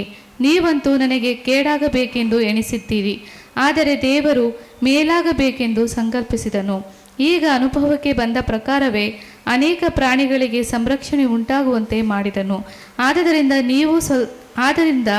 ನೀವು ಸ್ವಲ್ಪವೂ ಭಯಪಡಬೇಡಿರಿ, ನಾನು ನಿಮ್ಮನ್ನು ನಿಮಗೆ ಸೇರಿದವರೆಲ್ಲರನ್ನು ಪೋಷಿಸುವೆನು ಎಂದು ಹೇಳಿ ಅವರನ್ನು ಸಂತೈಸಿ ಅವರ ಸಂಗಡ ಪ್ರೀತಿಯಿಂದ ಮಾತಾಡಿದನು. ಯೋಸೇಫನ ಅಣ್ಣಂದಿರು, யோசேப்பினுடைய அண்ணன்மார்கள் ಯೋಸೆಫನನ್ನು ಒಂದು ಇಷ್ಮಾಯೇಲರಿಗೆ ಮಾರಿದ್ದನ್ನು ನಾವು ಈ ಒಂದು ಇತಿಹಾಸದಲ್ಲಿ ನಾವು ನೋಡ್ತೇವೆ. தன்னுடைய தம்பியாகிய யோசேப்பை அவர்கள் இஸ்மாயேலிடத்திலே காசுக்கு விற்று போட்டார்கள். ಸೊ ಯೋಸೆಫನ ಮೇಲೆ ಹೊಟ್ಟೆ ಕಿಚ್ಚು ಪಟ್ಟು ಕರುಣೆ ತೋರಿಸದೆ யோசேப்பின் மேலே அவர்கள் பொறாமைப்பட்டு அவனை பகைத்து, ಸೊ ಓಡಹುಟ್ಟಿದಂತ ತಮ್ಮನನ್ನೇ ಅವರು ಏನ್ ಮಾಡಿದ್ರು? ಮಾರಿಬಿಟ್ರು. சொந்த தம்பியை அவர்கள் என்ன செய்தார்கள்? அவர்கள் காசுக்கு விற்று போட்டார்கள். ಸೊ ಅವನನ್ನ ಗುಂಡಿಯಲ್ಲಿ ಹಾಕುವ ಕೂಡ ಯೋಸೆಫನ್ನು ಸಹಾಯಕ್ಕಾಗಿ ಕೇಳ್ಕೊಳ್ತಾನೆ. அவனை ஒரு பெரிய குழியிலே தள்ளும் பொழுது கூட அவன் தனக்கு உதவி செய்ய வேண்டும் என்று அவன் கதறினான். ನೀವು ಅಣ್ಣಂದರಾಗಿ ನನಗೆ ದಯೆ ತೋರಿಸ್ರಿ, ಇಂಥ ಒಂದು ಕೇಡು ನನಗೆ ಮಾಡಬೇಡಿ ಎಂಬುದಾಗಿ எனக்கு மூத்த சகோதரராಗಿ நீங்கள் எனக்கு இப்படி ஒரு கெட்டதை செய்யக்கூடாது, எனக்கு உதவி செய்யுங்கள் என்று சொன்னான். ಆದರೆ ಅವರು ಉಪಕಾರಕ್ಕೆ ಅಥವಾ ದಯೆ ತೋರಿಸುವ ಬದಲು ಅವನಿಗೆ ಕೇಡನ್ನು ಮಾಡುವುದಕ್ಕೆ ಅವರು ಆಲೋಚನೆ ಮಾಡಿದರು. ஆனால் அவனுக்கு அந்த நேரத்தில் உதவி செய்வதற்கு பதிலாக அவனுக்கு கெட்டதையே செய்தார்கள். ಇದೆಲ್ಲ ಆದ್ಮೇಲೆ ನಮ್ಗೆ ಗೊತ್ತು, ಕೊನೆಯದಾಗಿ ಯೋಸೆಫನು ಆ ಐಗುಪ್ತ ದೇಶದ ಒಂದು ಪ್ರಧಾನ ಮಂತ್ರಿ ಆಗ್ತಾನೆ. இதற்கு பிறகு அவனுடைய வாழ்க்கையினுடைய பிற்பகுதியை நாம் பார்க்கும் பொழுது அவன் எகிப்து தேசத்திலே யோசேப்பு மிகப்பெரிய ஒரு பதவிக்கு அவன் உயர்த்தப்படுகிறான். ಭೂಮಿಯ ಕಡೆ ಎಲ್ಲಾ ಕಡೆ ಒಂದು ಬರಗಾಲ ಬಂದಂತ ಸಮಯದಲ್ಲಿ, பூமி எங்கும் வரக்கூடிய பயங்கரமான ஒரு பஞ்ச காலத்திலே ಒಂದು ಆಹಾರಕ್ಕಾಗಿ ಒಂದು 11 ಮಂದಿ ಸಹೋದರರು ಐಗುಪ್ತ ದೇಶಕ್ಕೆ ಬರೋದು ನಾವು ನೋಡ್ತೇವೆ. அவனுடைய மூத்த சகோதரர்களாகிய 11 அண்ணன்மார்களும் எகிப்தை நோக்கி பஞ்சத்திலே பிழைப்பதற்காக வருகிறார்கள். ಅವರ ತಂದೆ ಯಾಕೋಬನು ಜೀವಂತವಾಗಿರಬೇಕಾದ್ರೆ, அவனுடைய அப்பாவாகிய யாக்கோபு உயிரோடு இருக்க வேண்டும் என்றால், ಅವರ ತಂದೆ ಯಾವ ರೀತಿಯಾಗಿ ಅವರಿಗೆ ಹೇಗೆ ಹೋಗಿ யோசேஃபனுக்கு பின்னயிಸಬೇಕೆಂಬುದಾಗಿ ಆತನು ಹೇಳಿಕೊಟ್ಟಿದ್ದಾನೆ. அவர் சொல்லுகிறார், அந்த இடத்துல அந்த அதிகாரத்திலே போய் நீங்கள் எப்படி கெஞ்சி கேட்க வேண்டும் என்று சொல்லி கொடுக்கிறார். 16ನೇ ವಚನ, ನಿನ್ನ ತಂದೆಯು ಸಾಯುವುದಕ್ಕಿಂತ ಮುಂಚೆ ನಮಗೆ ಅಪ್ಪಣೆ ಮಾಡಿದ್ದೇನೆಂದರೆ, அங்கே அப்பா என்னிடத்துல கேட்டுக்கொண்ட விஷயம் என்ன தெரியுமா? ಸೊ ಯಾಕೋಬ ಹೇಳ್ತಾ ಇದ್ದಾನೆ, ಅಣ್ಣಂದರಿಗೆ ನೀವು ಹೋಗ್ಬಿಟ್ಟು ನಿಮ್ಮ ತಮ್ಮನ ಯೋಸೆಫನ ಬಳಿ ನೀವು ಕ್ಷಮಾಪಣೆ ನೀವು ಕೇಳಬೇಕು. அப்பொழுது தகப்பனாகிய யாக்கோபு தன்னுடைய அண்ணன்மார்களிடத்திலே சொல்லி கொடுத்தார், நீங்கள் போய் தம்பியினிடத்திலே போய் நீங்கள் மன்னிப்பு கேட்க வேண்டும் என்று சொன்னார். ಇಲ್ಲವಾದರೆ ನೀವು ಶಿಕ್ಷೆಗೆ ನೀವು ಗುರಿ ಆಗ್ತೀರಿ. அப்படி நீங்கள் மன்னிப்பு கேட்டு பெற்றுக்கொள்ளாவிட்டால் நீங்கள் தண்டனைக்கு ஆளாவீர்கள். ಸೊ ಅಣ್ಣಂದಿರು ಯೋಸೆಫನ ಮೇಲೆ ಯಾವ ಕರುಣೆ ತೋರಿಸಲಿಲ್ಲ. ஆனால் யோசேப்புக்கு அண்ணன்மார்கள் என்ன செய்யல? இரக்கத்தை காட்டவே இல்லை. ಈಗ ಯೋಸೆಫನ್ ಯಾವ ಕರುಣೆ ತೋರಿಸುವಂತ ಒಂದು ಅವಕಾಶ ಕೂಡ ಇಲ್ಲ ಇಲ್ಲಿ. இப்பொழுது யோசேப்பு தன்னுடைய அண்ணன்மார்களுக்கு அவன் இரக்கம் காட்ட வேண்டிய அவசியமே இல்லை. ಅವರನ್ನು ಶಿಕ್ಷಿಸುವಂತ ಒಂದು ಅಧಿಕಾರ ಈಗ ಯೋಸೆಫನಿಗಿದೆ. அவர்களை தண்டிப்பதற்கு ஏற்ற ஒரு சமயம் அதிகாரம் யோசேப்புக்கு இருந்தது. ಆದ್ರೆ ಯೋಸೆಫನ್ ಯಾವುದನ್ನ ಆಯ್ಕೆ ಮಾಡಿದ? ஆனால் எதை யோசேப்பு தெரிந்து கொண்டான்? ಶಿಕ್ಷಿಸುವುದಕ್ಕಿಂತ ಬದಲು அவன் தண்டனை கொடுப்பதற்கு பதிலாக ಅವರನ್ನು ಕರುಣಿಸಿ ಅವರನ್ನು ಕ್ಷಮಿಸಿದನು. அவர்களுக்கு இரக்கம் காட்டி அவர்களை மன்னித்து விட்டான். ನಮ್ಮ ಜೀವನದಲ್ಲಿ ಕೂಡ ಆಯ್ಕೆ ಇದೆ. நம்முடைய வாழ்க்கையிலும் கூட அப்படிப்பட்ட தெரிந்து கொள்ளுதல் உண்டு. ನಾವು ಚಿಕ್ಕವರಾಗಿದ್ದಾಗ ಅಣ್ಣ ತಮ್ಮ ಅಕ್ಕ ತಂಗಿ ಬಹಳ ಪ್ರೀತಿಯಿಂದ ನಾವು ಇರ್ತೇವೆ. நம்ம சிறு பிள்ளைகளாக இருக்கும் பொழுது அண்ணன் தம்பி அக்கா எல்லாம் பாசமாக இருப்போம். ಸೊ ಹಾಗೆ ಬೆಳೆದು ದೊಡ್ಡವರು ಆಗ್ತಾ ಆಗ್ತಾ நம்ம வளர்ந்து பெரியவர்களாகும் போது ಮದ್ವೆ ಆಗ್ತೀವಿ, நம்ம கல்யாணம் ஆகுது, ನಮ್ಗೆ ಅದಂತ ಮಕ್ಳು ಇರ್ತಾರೆ. நமக்கும் பிள்ளைகள் வராங்க. ಸೊ ಅವಾಗ ನಮ್ಗೆ ನಮ್ಮ ಅಕ್ಕ ತಂಗಿ ಅವ್ರ ಮಕ್ಕಳ ಮೇಲೆ ಇರುವಂತ ಒಂದು ಪ್ರೀತಿ ಕಡಿಮೆ ಆಗ್ತಾ ಹೋಗುತ್ತೆ. அப்பொழுது கூட பிறந்த அக்கார்கள் மேல அண்ணன்கள் மேல இருக்கக்கூடிய அவங்களுடைய பிள்ளைகள் மேல நமக்கு அன்பு குறைந்து போகிறது. ಒಂದು ಕೆಲವು ವರ್ಷಗಳ ಹಿಂದೆ ಇತ್ತು, சில வருஷங்கள் இருந்தது, ಅದ್ರದ್ದು ಪ್ರೀತಿ ಎಲ್ಲ ಕಡಿಮೆ ಆಗ್ತಾ ಆಗ್ತಾ ಆಗ್ತಾ ஆனால் வருஷம் கடக்க அந்த குறைந்து கொண்டே போனது. ನಾವಾಯ್ತು, ನಮ್ಮ ಮಕ್ಕಳಾಯ್ತು, நாம இருக்கிறோம், நம்ம பிள்ளைங்க இருக்கிறாங்க. ಓಕೆ, ನಮ್ಮ ಅಪ್ಪ ಮತ್ತೆ ಏನೇ ಒಂದು ಆಸ್ತಿ ಇದ್ರು ಕೂಡ நம்ம அப்பா அம்மா கிட்ட ஏதோ சொத்து இருந்தாலும் கூட ನಮ್ಗೆ ನ್ಯಾಯವಾಗಿ ನಮಗೆ ಒಂದು ಆಸ್ತಿ ಭಾಗ ಆಗ್ಬೇಕು. நமக்கு நியாய பிரகாரமா நமக்கு ஒரு சொந்த ஒரு இடம் கிடைக்கணும். ಸೊ ಕೆಲವೊಮ್ಮೆ ಏನಾಗುತ್ತಂದ್ರೆ ಜೊತೆಲಿರುವಂತ ಅಕ್ಕ ತಂಗಿ ಅಣ್ಣ ತಮ್ಮ ಸ್ವಲ್ಪ ಆಸ್ತಿಯಲ್ಲಿ ಹೆಚ್ಚು ಕಡಿಮೆ ಆಗ್ಬಿಡುತ್ತೆ ಕೆಲವು ಸಾರಿ. எப்படிதான் அவங்க கணக்கு போட்டு பிரிச்சு கொடுத்தாலும் அண்ணன் தம்பி அக்கா தங்கச்சிங்களுக்குள்ள ஒரு வித்தியாசங்கள் வந்து விடுகிறது. ಕೆಲವೊಮ್ಮೆ ನಮಗೆ ಸ್ವಂತ ಅಣ್ಣ ತಮ್ಮ ಅಕ್ಕ ತಂಗಿಯಿಂದ ಮೋಸ ಆಗಿರ್ಬೋದು ಆಸ್ತಿ ವಿಚಾರದಲ್ಲಿ. சில நேரத்தில் அந்த விஷயமாக யாருக்காவது ஒருத்தருக்கு சகோதரர்களுக்குள்ளே ஒரு மோசடி நடந்திருக்கலாம். ಆದ್ರೆ ನಮ್ಮ ಒಂದು ಪ್ರತಿಕ್ರಿಯೆ ಏನು? அப்பொழுது நாம் செய்யக்கூடிய பிரதிக்கிரியை என்ன? ಒಡ ಹುಟ್ಟಿದಂತವರು ಇನ್ನು ಯೇಸು ಸ್ವಾಮಿ ನಂಬದೇ ಇರಬಹುದು, கூட பிறந்தவங்க இயேசுவை நம்பாமல் ஒரு வேளை இருந்திருக்கலாம், ಅಥವಾ ನಂಬಿರಬಹುದು, ஒருவேளை நம்பி இருக்கலாம், ಅವರಿಂದ ನಮಗೆ ಮೋಸ ಆಗಿರಬಹುದು, அவங்களாலே நம்ம வஞ்சிக்கப்பட்டு இருக்கலாம். ಹಾಗಾದ್ರೆ ದೇವರ ಮಕ್ಕಳಾಗಿರುವಂತ ನಾವು ಏನ್ ಮಾಡ್ಬೇಕು? ಅವ್ರಿಗೆ தேவனுடைய பிள்ளைகளாக இருக்கிற நாம் என்ன செய்ய வேண்டும்? ಯೋಸೆಫನ್ ಏನ್ ಮಾಡ್ದ ಆ ಸಮಯದಲ್ಲಿ? அந்த சமயத்துல யோசேப்பு என்ன செய்தான்? ಅವರೆಲ್ಲರನ್ನ ಶಿಕ್ಷಿಸುವಂತ ಅಧಿಕಾರ ಯೋಸೆಫನಿಗಿತ್ತು. தன்னுடைய அண்ணன்மார்களை தண்டிப்பதற்கு சரியான ஒரு வாய்ப்பு அவனுக்கு கிடைத்தது. ಆದರೆ ಕ್ಷಮಿಸುವಂತ ಆಯ್ಕೆಯನ್ನ, ದಯೆ ತೋರಿಸುವಂತ ಆಯ್ಕೆಯನ್ನ ಅವನು ಮಾಡಿದ. ஆனால் அவன் தெரிந்து கொண்டது என்ன தெரியுமா? தன் சகோதரர்களுக்கு இரக்கம் காட்டி மன்னிக்க வேண்டும் என்று அவன் அதை தெரிந்து கொண்டான். ನೀವು ಯೋಚನೆ ಮಾಡಬಹುದು, ಕರುಣೆ ತೋರಿಸೋದು ತಪ್ಪು ಪಾಸ್ಟರ್, ಅವರಿಗೆ ತೋರಿಸಬಾರ್ದು ನಾವು ಅವ್ರಿಗೆ. நீங்க சில பேர் சொல்லுங்க, இல்ல பாஸ்டர் அவன் செஞ்சது தப்பு பாஸ்டர், அவன் தண்டிச்சிருக்கணும் பாஸ்டರ್. ಅವ್ರಿಗೆ ಹಾಗೆ ಆಗ್ಬೇಕು, ಅವ್ರಿಗೆ அவங்களுக்கு அப்படிதான் ஆகணும். ಯಾಕಂದ್ರೆ ಕೆಲವು ವರ್ಷಗಳಿಂದ ನಮ್ಗೆ ಅವರು ಅನ್ಯಾಯ ಮಾಡಿದ್ರು. ಅವರು ஏன் தெரியுங்களா? எங்களுக்கு எவ்வளவு மோசம் பண்ணாங்க தெரியுமா? ನಮ್ ಕಣ್ಮುಂದೆ ಅವ್ರ ಕುಟುಂಬ ಹೆಂಗ ಹಾಳಾಗ್ತಾ ಇದೆ. அவனால எங்களுக்கு குடும்பங்கள்லாம் வீணா போச்சு. ದೇವ್ರೆ ಅದನ್ನ ತೋರಿಸ್ಕೊಟ್ರು ಬ್ರದರ್. ನನ್ಗೆ கர்த்தரே அதை நமக்கு வெளிப்படுத்தினார் ஆண்டவர். ನನ್ಗೆ ದೇವರು ಕನಸಿನಲ್ಲಿ ಹೇಳಿದ್ರು ಇದೆಲ್ಲ ಮುಂದೆ ಆಗುತ್ತೆ ಅವ್ರಿಗೆ ಅಂತ ಹೇಳಿ. பாஸ்டர் இதெல்லாம் ஆண்டவர் எனக்கு கனவு மூலமா சொன்னாரு ಅಂತ ಹೇಳಿ ನಾವು ಬಹಳ ಅದನ್ನ ಎಷ್ಟು ಖುಷಿಯಾಗಿ ನಾವು ಹೇಳ್ತೇವೆ. அவங்களுக்கு கஷ்டம் வரும்போது நம்ம எவ்வளவு சந்தோஷமா சொல்லுகிறோம். ನಿಮಗೆ ಖುಷಿನ ನಿಮ್ಮ ಒಡ ಹುಟ್ಟಿದಂತ ಅಣ್ಣ ತಮ್ಮ ಅಕ್ಕ ತಂಗಿ ಅವರು ಶ್ರಮೆ ದುಃಖಕ್ಕೆ ಒಳಗಾಗ್ಬೇಕಂತ ಇಷ್ಟನಾ ನಿಮ್ಗೆ? அந்த சமயத்துல அவங்க துக்கத்தோடு கஷ்டத்தோட அவங்க தண்டனையில பெற்றுக்கொள்ளும் போது அது உங்களுக்கு சந்தோஷமா இருக்குதா? ಸಂತೋಷನಾ ನಮ್ಗೆ? அது நமக்கு சந்தோஷமா? ಎಲ್ಲ ಬಾಯಲ್ಲಿ ಹೇಳ್ತೀವಿ, ಬಟ್ ಮನಸ್ಸಿನಲ್ಲಿ ಅದು ಆಗ್ಲಿ ಬಿಡಿ, ಸ್ವಲ್ಪ ಅವ್ರಿಗೆ ಇರ್ಬೇಕು, ಹಂಗಿರ್ಬೇಕು. வாயில இல்லைன்னு சொல்லிவிட்டு நல்லா சிரிக்கிறீங்க. ಆದ್ರೆ ಯೋಸೆಫನು ಅವರ ಅಣ್ಣಂದರು ಬಂದು ಕ್ಷಮಾಪಣೆ ಕೇಳುವಂತ ಸಮಯದಲ್ಲಿ, யோசேப்பு இடத்திலே அவனுடைய சகோதரர்கள் வந்து மன்னிப்பு கேட்கிற நேரத்திலே ಯೋಸೆಫನು ಕಣ್ಣೀರಿಟ್ಟನು. அப்பொழுது யோசேப்பு என்ன தெரியுமா செய்தான்? அவன் கண்ணீர் விட்டு அழுதான். ಎಂತ ಒಂದು ಅದ್ಭುತವಾದಂತ ಒಂದು ಸನ್ನಿವೇಶವನ್ನು ನಾವಿಲ್ಲಿ ನಾವು ನೋಡ್ತಾ ಇದ್ದೀವಿ. இருக்கக்கூடிய சூழ்நிலையை பாருங்க, எவ்வளவு அற்புதமாக காணப்படுகிறது. ಇಷ್ಟೆಲ್ಲಾ ಕೇಡು ಮಾಡಿದ್ರು ಕೂಡ, இவ்வளவு மோசமாக அவர்கள் நடத்தினாலும் ಯೋಸೆಫನಿಗೆ ಅವರ ಮೇಲೆ ಯಾವ ಒಂದು ಹೊಟ್ಟೆ ಕಿಚ್ಚು, ದ್ವೇಷ ಅನ್ನೋದು ಆತನಲ್ಲಿ ಇಲ್ಲ. அந்த யோசேப்பு மேலே அவர்களுக்கு, அதாவது அவர்களை குறித்து எவ்வளவுதான் அவங்க கெட்ட நினைச்சாலும் இவனுக்கு அவர்கள் மேல எந்த ஒரு பொறாமையும் இல்லை. ಅಣ್ಣಂದ್ರೇನೋ ಅವನನ್ನ ಇಷ್ಮಾಯಿಲರಿಗೆ ಮಾರ್ಬಿಟ್ರು. அண்ணனுக்கு என்னமோ காசுக்காக இஸ்மாயில் இடத்துல போய் காசுக்கு வித்து போட்டுட்டாங்க. ಆಯ್ತು, ಅವನ ಕೆಲಸ ಮುಗ್ದು, ಯೋಸೆಫನ್ ಕತೆ ಮುಗ್ದೋಯ್ತು. யோசேப்புடைய கதையை முடிச்சு போட்டுட்டாங்கன்னு நினைச்சிட்டாங்க. ಆದ್ರೆ ಯೋಸೆಫನ್ ನೋಡ್ರಿ, ಪೋಟಿಫರನ್ನ ಒಂದು ಆಸ್ಥಾನದಲ್ಲಿ ಇರ್ಬೇಕಂದ್ರೆ, ஆனால் யோசேப்பை கொண்டு போய் தேவன் என்ன செய்தார்? போத்திபாரனுடைய அதிகாரியுடைய வீட்டிலே அவர் வேலைக்கு வைத்தார். ದೇವರ ಕರುಣೆ ಅವನಿಗೆ ಸಿಕ್ತು. அங்கே அவனுக்கு என்ன கிடைத்தது என்று சொன்னால், தேவனாலே அவன் இரக்கம் பெற்றான். ಆ ಪೋಟಿಫರನ ಹೆಂಡತಿ ಕೂಡ ಆತನ ಮೇಲೆ ಒಂದು ತಪ್ಪು ಹೊರಿಸಿದಂತ ಸಮಯದಲ್ಲೂ ಕೂಡ போத்திபாರனுடைய மனைவி யோசேப்பின் மேலே தப்பான விஷயத்தை கொண்டு வந்தாலும் கூட ಯೆಹೋವನ ಹಸ್ತ ಯೋಸೆಫನ ಮೇಲೆ ಇತ್ತು. கர்த்தருடைய கரம் யோசேப்பின் மேலே இருந்தது. ಇದಾದ ನಿಮಿತ್ತವಾಗಿ ನಾವು ನೋಡ್ತೇವೆ, ಪೋಟಿಫರನ್ ಅವನನ್ನ ಫರೋನ ಬಳಿಗೆ ಕಳಿಸ್ಕೊಡ್ತಾನೆ. இதற்கு பிறகு போத்திபார் என்ன செய்கிறான்? யோசேப்பை பார்வோனுக்கு கீழாக கொண்டு வருகிறான். யோசேಫನ ಜೀವನದಲ್ಲಿ ಒಂದು ಪ್ರಮೋಷನ್ಸ್ ನಾವು ನೋಡ್ತಾ ಇದ್ದೀವಿ. யோசேப்பினுடைய வாழ்க்கையிலே ஒரு இடத்திலிருந்து இன்னொரு இடத்திற்கு அவன் உயர்த்தப்படுவதை நாம் பார்க்கின்றோம். ಆತನು ಯಾರಿಗೂ ಕೇಡನ್ನು ಬಯಸದೆ ಯಾವಾಗಲೂ ಒಳಿತನ್ನೇ ಮಾಡುವುದಕ್ಕಾಗಿ ಅವನು ತೀರ್ಮಾನ ಮಾಡಿದ. யோசேப்பு ஒருவருக்கும் கேடு செய்யாதபடிக்கு, கெட்டதை நினைக்காதபடிக்கு அவன் நன்மையை நினைத்துக் கொண்டிருக்கிறான். ನಮ್ಮ ದೇವರು ಒಳ್ಳೆಯವನಾಗಿರುವುದರಿಂದ ನಾವು ಕೂಡ ಒಳ್ಳೆಯದನ್ನೇ ನಾವು ಮಾಡಬೇಕು. நம்முடைய தேவன் நல்லவராய் இருக்கிறபடினாலே நாமும் கூட நன்மை செய்கிறவர்களாகவே இருக்க வேண்டும். ಈ ಮತ್ತಾಯ 5:6-7 ನೋಡುವಾಗ ನಿಮ್ಮನ್ನು ಶಪಿಸುವವರಿಗಾಗಿ ನೀವು ಪ್ರಾರ್ಥಿಸಿರಿ. மத்திய 5ஆம் அதிகாரத்தை நாம் படிக்கும் பொழுது உங்களை சபிக்கிறவர்களை நீங்கள் ஆசீர்வதியுங்கள் என்று கர்த்தர் போதிக்கிறார். ನಿಮ್ಮನ್ನು ಹಿಂಸಿಸುವವರಿಗಾಗಿ ನೀವು ಪ್ರಾರ್ಥಿಸಿರಿ ಎಂಬುದಾಗಿ ವಾಕ್ಯ ಹೇಳ್ತದೆ. உங்களை துன்பப்படுத்துவர்களுக்காக நீங்கள் ஜெபம் செய்யுங்கள் என்று கர்த்தர் சொல்கிறார். ನೋಡಿದ್ರೆ ಯೋಸೇಫನು ಮಾಡಿದ ಎಲ್ಲ ಕಾರ್ಯವನ್ನು ಯೇಸು ಸ್ವಾಮಿ ತನ್ನ ಒಂದು ಬೋಧನೆಯಲ್ಲಿ ಬೋಧನೆ ಮಾಡಿದ್ದಾರೆ. யோசேப்பினுடைய வாழ்க்கையில் காணப்பட்ட அத்தனை காரியங்களையும் இயேசு கிறிஸ்து தன்னுடைய சீஷர்களுக்கு போதனையாக போதித்திருக்கிறார். ಒಂದು ಮುಂಜಾನೆ ನಾವು ಒಂದು ತೀರ್ಮಾನ ನಾವು ಮಾಡಬೇಕು. இந்த காலை நேரத்தில் நாம் ஒரு தீர்மானத்தை எடுக்க வேண்டும். ನಮ್ಮ ಒಡ ಹುಟ್ಟಿದಂತ ಸಹೋದರ ಸಹೋದರಿಯರಿಗೆ ನಾವು ಕರುಣೆ ತೋರಿಸ್ಬೇಕಾ ಅಥವಾ ಅವರಿಗೆ ನಾವು ಒಂದು ದೇವರ ಒಂದು ಕೋಪ ಬರ್ಲಿ ಅಂತ ನಾವು ಬಯಸ್ಬೇಕಾ? நம்ம கூட பிறந்தவர்களுக்கு அவங்க செய்த தவறுகளுக்காக கர்த்தர் தண்டனை கொடுக்க வேண்டும் என்று நாம் எதிர்பார்க்க வேண்டுமா, அல்லது அவர்களுக்கு தேவனுடைய இரக்கத்தை நாம் காட்ட வேண்டுமா? ಅವರಿಂದ ಒಂದು ವೇಳೆ ನಿಮಗೆ ನಷ್ಟ ಆಗಿರಬಹುದು, ஒருவேளை அவங்களால உங்களுக்கு ஒரு நஷ்டமே வந்திருக்கலாம். ಹಾಗಂತೇಳಿ ನಾವು ನಮ್ಮ ಸಹೋದರ ಸಹೋದರರ ಮೇಲೆ ನಾವು ದ್ವೇಷವನ್ನು ನಾವು ಸಾಧಿಸಬಾರದು. ஆனால் அதை ஒரு காரணமாக வைத்துக்கொண்டு நம்முடைய சகோதரர்கள் மேலே சகோதரிகள் மேலே நாம் பழிக்கு பழி வாங்க கூடாது, கெட்டது நினைக்க கூடாது. ಎಷ್ಟೋ ಸಲ ನಾವು ಊರಿನವ್ರಿಗೆಲ್ಲ ಕರುಣೆ ತೋರಿಸ್ತೀವಿ.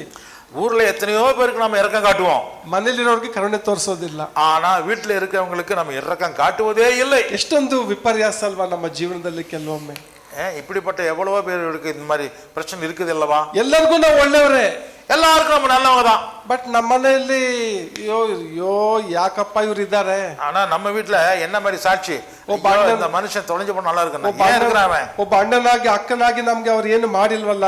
நம்ம அண்ணனா இருக்கிறான், தம்பியா இருக்கிறான், சகோதரனா இருக்கிறான், நமக்கு என்ன செஞ்சான்? ಗೊತ್ತಿಲ್ದಿರ ನಾವು ತಪ್ಪು ಮಾಡ್ಬಿಟ್ವಿ, ஏதோ தெரியாம தப்பு பண்ணிட்டோம். ಈಗ ಅವ್ರು ನಮ್ಗೆ ಒಳ್ಳೇದ್ ಮಾಡ್ತಾ ಇಲ್ವಲ್ಲ. இப்ப ಅದು நினைக்காம நல்லது செய்யலாம் இல்லையா? ಇವ್ರು ಚರ್ಚ್ಗೆ ಹೋಗ್ತಾರಲ್ವಾ, ಯಾಕೆ ಇವ್ರಿಗೆ ಒಂದು ಒಳ್ಳೆ ಮನಸ್ಸು ಯಾಕೆ ಬರ್ತಾ ಇಲ್ಲ? சர்ச்சுக்கெல்லாம் போறாங்க, ஏன் நல்லது செய்யறதுக்கு தெரியல அவங்களுக்கு ಅಂತ ಹೇಳಿ ಒಂದ್ ವೇಳೆ ಅವರು ಆಲೋಚನೆ ಮಾಡೋದಾದ್ರೆ, இப்படிப்பட்ட ஒரு யோசனை அவர்களுக்குள்ளே வந்தால் ದೇವರು ನಮ್ಮ ವಿಷಯದಲ್ಲಿ ಎಷ್ಟು ದುಃಖ ಪಡ್ತಾರೆ ಅನ್ನೋದನ್ನ ನಾವು ಯಾವಾಗ್ಲೂ ನೆನಪು ಮಾಡ್ಕೊಂಡು நம்முடைய வாழ்க்கையை குறித்து கர்த்தர் எவ்வளவு துக்கப்படுவார் யோசித்து பாருங்கள். ನೋಡ್ರಿ, ನಮ್ಮ ದೇವರು ಕರುಣೆಯುಳ್ಳವನಾಗಿರುವುದರಿಂದ ನಾವು ಕರುಣೆಯುಳ್ಳವರಾಗಿರ್ಬೇಕು. நம்முடைய தேவன் நம்மளுக்கு இரக்கம் காட்டுகிறவராக இருக்கிறபடினாலே நாமும் மற்றவர்களுக்கு இரக்கத்தை காட்டுகிறவர்களாக இருக்க வேண்டும். ಎಫೆಸದವರಿಗೆ 4:32, எபேசியர் நிருபம் 4ஆம் அதிகாரம் 32வது வசனம். ಎಫೆಸ 4:32, ಒಬ್ಬರಿಗೊಬ್ಬರು ಉಪಕಾರಿಗಳಾಗಿಯೂ ಕರುಣೆಯುಳ್ಳವರಾಗಿಯೂ ಕ್ಷಮಿಸುವವರಾಗಿಯೂ ಇರ್ರಿ. ஒருவருக்கொருவர் தயவாயும் மன உருக்கமாயும் இருந்து கிறிஸ்துவுக்குள் தேவன் உங்களுக்கு மன்னித்தது போல நீங்களும் ஒருவருக்கொருவர் மன்னியுங்கள். ಈ ಉಪಕಾರ, ಕರುಣೆ, ಕ್ಷಮಾಪಣೆ ಇದು ಒಂದಕ್ಕೊಂದು ಬಿಡ್ಲಿಕ್ಕೆ ಆಗಲ್ಲ.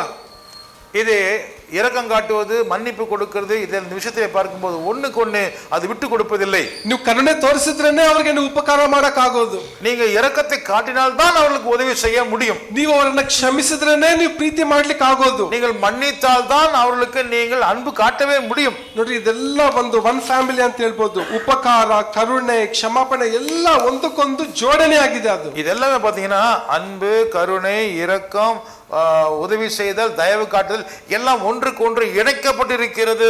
ಈ ಕರುಣೆ ತೋರಿಸಲಿಕ್ಕೆ ನಮ್ಗೆ ಯಾವ ಹಣ ಬೇಕಾಗಿಲ್ಲ. இந்த இரக்கத்தை காட்டுவதற்கு நமக்கு காசு தேவையில்லை. ಯಾವ ಒಂದು ವಿದ್ಯಾಭ್ಯಾಸ ನಮ್ಗೆ ಬೇಕಾಗಿಲ್ಲ. அதுக்காக ஒரு படிப்பு, ஒரு தகுதி தேவையில்லை. ನಮ್ಮನ್ನ ದೇವರು ಅದನ್ನೆಲ್ಲ ನೋಡಿ ನಮ್ ಕರುಣೆ ತೋರಿಸ್ತಾ ಇದ್ದಾರಾ? ನಮ್ಮ ಎಜುಕೇಶನ್, ನಮ್ಮ ಕ್ವಾಲಿಫಿಕೇಶನ್ ನೋಡಿ ದೇವ್ರ ಕರುಣೆ ತೋರಿಸ್ತಾ ಇದ್ದಾರಾ? நம்மலாம் படிச்சிருக்கிறோமா அப்படிலாம் பார்த்து தான் கர்த்தர் நமக்கு இரக்கம் கொடுக்கிறாரா? இல்லையே. ದೇವ್ರ ಕರುಣೆಗೆ ನಾವೇನಾದ್ರೂ ಯೋಗ್ಯರಾಗಿದ್ದೀವಾ? தேவனுடைய இரக்கத்தை பெற்றுக்கொள்வதற்கு நமக்கு யாருக்காவது தகுதி இருக்குதா? ಅಯೋಗ್ಯರಾಗಿದ್ದೀವಿ ನಾವು. நாம எந்த தகுதி இல்லாம அயோக்கியராக இருந்தவர்கள். ಆದ್ರೂ ದೇವ್ರ ಕರುಣೆ ತೋರಿಸ್ತಾನೆ ಇದ್ದಾರೆ. ஆனாலும் தேவன் நமக்கு இரக்கம் காட்டிக்கொண்டே இருக்கிறார். ಆಹಾರ, ಬಟ್ಟೆ ಎಲ್ಲವನ್ನ ದೇವರು ನಮ್ಗೆ ಕರುಣೆಯಿಂದ ದೇವ್ರು ಕೊಡ್ತಾ ಇದಾರಲ್ವಾ? இரக்கத்தினாலே தானே நம்ம அனுதினமும் நம்ம சாப்பாடு சாப்பிட்டு துணி போட்டு கொண்டிருக்கிறோம். ನೀವು ಜಸ್ಟ್ ಯೋಚನೆ ಮಾಡಿ, ದೇವರು ಎಷ್ಟು ಕರುಣಾಮಯಿಯಾಗಿದ್ದಾನೆ. தேவன் எவ்வளவு இரக்கத்தில் ஐஸ்வர்யமுள்ளவராய் இருக்கிறார் என்பதை நீங்கள் யோசித்து பாருங்கள். ಸೊ ಆತನ ಮಕ್ಕಳು ನಾವಂತ ಹೇಳಿದ ಮೇಲೆ ಆ ಕರುಣೆ ನಮ್ಮಲ್ಲಿ ಕೂಡ ನಮ್ಮ ಮಾತಿನಲ್ಲಿ ನಮ್ಮ ನೋಟದಲ್ಲಿ ಕಂಡು ಬರಬೇಕು. அப்படிப்பட்ட தேவன் இரக்கமுள்ளவராக நமக்கு இருக்கிறபடினாலே நாமும் கூட நம்முடைய பார்வையிலும் செயலிலும் நம்முடைய குணத்திலும் நாம் இரக்கம் கொடுக்கிறவர்களாக காட்டுகிறவர்களாக இருக்க வேண்டும். ಸೊ ಯೋಸೇಫನ ಅಣ್ಣಂದರನ್ನು ಯೋಸೇಫನು ಕ್ಷಮಿಸಿದಾಗ யோசேப்பு தன்னுடைய அண்ணன்மார்களை அவன் எப்படி மன்னித்தானோ அதுபோல ಅವರಿಗೆ ಆಶ್ಚರ್ಯ ಆಯ್ತು. ಅವರಿಗೆ அது பார்க்கும் பொழுது அவர்களுக்கு மிகவும் ஆச்சரியப்பட்டார்கள். ನೋಡಿ, ನಾವು ಇನ್ನೊಬ್ಬರನ್ನ ಕ್ಷಮಿಸೋದ್ರಿಂದ ನಾವೇನು ಕಳ್ಕೊಳ್ಳೋದಿಲ್ಲ.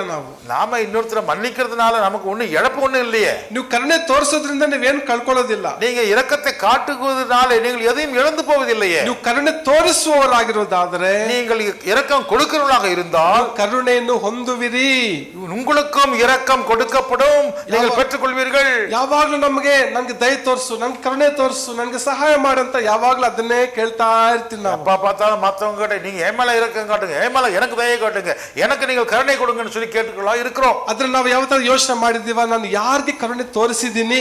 ஆனால் நாம் யாருக்காவது கருணை காட்டி இருக்கிறோமா? நாம் யோசித்து பார்த்திருக்கிறோமா? ನಮ್ಮ ಮನೆಯಲ್ಲಿ ಎಲ್ಲರಿಗೂ ನಾವು ಒಬ್ರಿಗೊಬ್ರು ನಾವು ಕರುಣೆ ತೋರಿಸ್ತೀವ? ನಮ್ಮ ಮನೆಯಲ್ಲಿ நம்ம குடும்பத்துல எல்லாருக்கிட்டையும் நம்ம கருணை காட்டிருக்கிறோமா? ಈಗ ಯಾರೋ ಒಬ್ಬರಿಗೆ ಮೈಸೂರಿಲ್ಲ, ಅವ್ರು ಮಲಗಿರ್ತಾರೆ. ஒருவேளை வீட்டுல ஒருத்தருக்கு உடம்பு சரியில்லாம போயிருக்கலாம். ಅವ್ರ ಕೆಲ್ಸನ ನಿಮ್ ಕೆಲ್ಸನ ನೀವೇ ಮಾಡ್ಬೇಕು, ಎರಡು ಕೆಲಸ ಮಾಡ್ಬೇಕು. நீங்க என்ன பண்ணணும்? உங்க வேலையை நீங்களே பாத்துக்கணும், அவங்க வேலையும் சேர்த்து நீங்க தானே செய்யணும். ಈಗ ನಮ್ಮ ನಂದಿತಾ ನಂದಿನಿ ಒಬ್ರು ಪಾತ್ರೆ ತೊಳಿಬೇಕು, ಒಬ್ರು ಮನೆ ಗುಡಿಸ್ಬೇಕಂದ್ರೆ எங்க வீட்டுல நந்திதா நந்தினி இரண்டு பேருக்கும் ஒரு வேலை, ஒருத்தர் பாத்திரத்தை கழுவணும், இன்னொருத்தர் வீட்டை துடைக்கணும்னு சொன்னா, ನಂದಿನಿಗೆ ಮೈಸೂರ್ ಇಲ್ಲ ಅಂತ ಹೇಳಿದ್ರೆ நந்தினிக்கு உடம்பு சரியாமல் போனால் ನಂದಿತಾ ಸ್ವಲ್ಪ ಗುಡಿಸೋದು ಒರೆಸೋದು ಎರಡು ಮಾಡ್ಬೇಕು. ரெண்டு வேலையுமே நந்திதா தான் செய்யணும். ಹಾಗೆ ನಮ್ಮ ಮನೆಗಳನ್ನ ಅದ್ ನಿಮ್ ಕೆಲಸ ನೀನ್ ಮಾಡು, ನಾನ್ ಮುಟ್ಟಲ್ಲ.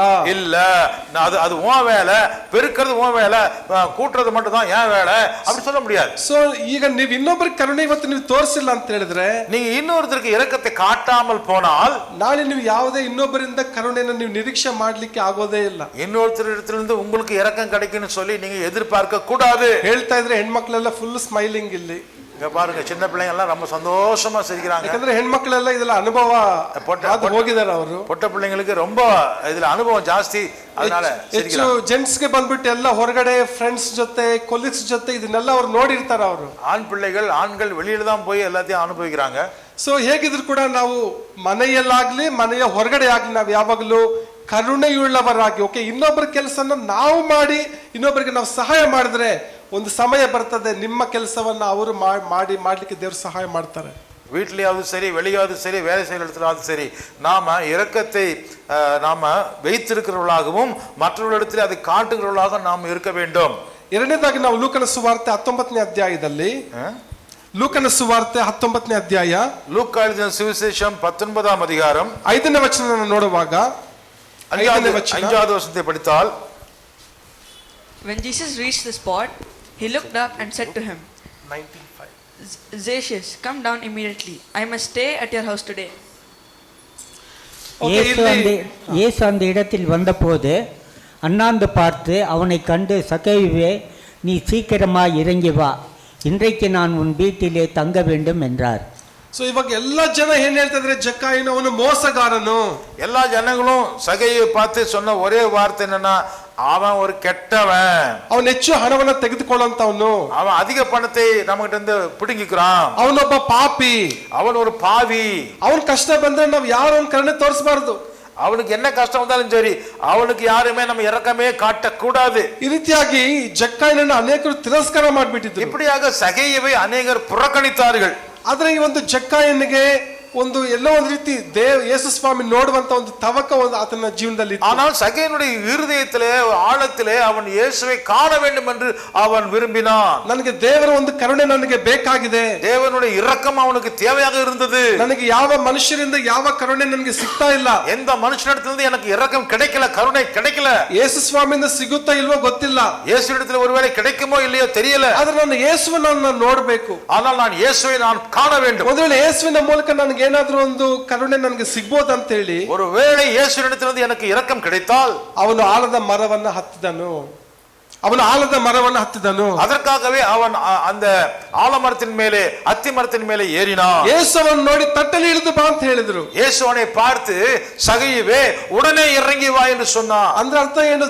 ಯೇಸು ಸ್ವಾಮಿ ಅವನಿಗೆ ಕರುಣೆ ತೋರಿಸ್ತಾ ಇದ್ದಾರೆ. அப்படின்னா என்ன அர்த்தம் தெரியுமா? இயேசு அவனுக்கு இரக்கத்தை கொடுப்பதற்கு தயாராக இருக்கிறார். ಜನರು ನಿನ್ನ ದೂರ ಮಾಡಿದ್ದಾರೆ, ஜனங்கள் அவனை விட்டு தூரமா இருந்தார்கள். ನಾನು ನಿನ್ನ ಹತ್ರ ஆனால் நான் உனக்கு அருகிலே இருக்கிறேன். ಮುಂದೆ ನೋಡ್ಬೇಕಾದ್ರೆ ಜನರು ಗುಣಗುಟ್ಟಿದರಂತ ಬೈಬಲ್ ಹೇಳ್ತದೆ. இன்னும் சில இடத்துல பார்க்கும் பொழுது ஜனங்கள் இதை குறித்து முறுமுறுத்தார்கள். ಇದು ಯೇಸು ಸ್ವಾಮಿ ಹೇಳ್ತಾರೆ, ನಿನ್ನ ಮನೆಗೆ ನಾನು ಬರ್ತಾ ಇದ್ದೀನಿ. இயேசு சொன்னார், நான் உன்னுடைய வீட்டுக்கு வர வேண்டும், ನಿನಗೆ ನಾನು ಕರುಣೆ ತೋರಿಸ್ಬೇಕಂತಿದ್ದೀನಿ, நான் உனக்கு இரக்கத்தை காட்ட வேண்டும். ಅದು ಜನ ಹೇಳ್ತಾರೆ, ಇಲ್ಲ ಕರುಣೆ ತೋರಿಸ್ಬೇಡ ಅವನಿಗೆ. ஜனங்க சொல்றாங்க, ஐயா தப்பான ஆளுங்க, அவனுக்குலாம் நீங்க இரக்கம் காட்டக்கூடாது. ನೀವು ಹೋಗಿ ಹೋಗಿ ಅವ್ರ ಮನೆಗೆ ಹೋಗೋದು. ನೀವು போய் அந்த ஆளு வீட்டுக்கா போறீங்க? ನಿಮ್ಗೆ ಎಂತ ಮನೆ ಬೇಕು, ಎಂತ ಊಟ ಬೇಕು, எந்த மாதிரி வீடு வேணும், எந்த மாதிரி சாப்பாடு வேணும், ನಾವಿದೀವಿ ನಿನಗೆ ಉಪಚಾರ ಮಾಡ್ಲಿಕ್ಕೆ. உங்களுக்கு ಉಪಚಾರ கொடுக்கறது ரெடியா நிக்கிறேன்.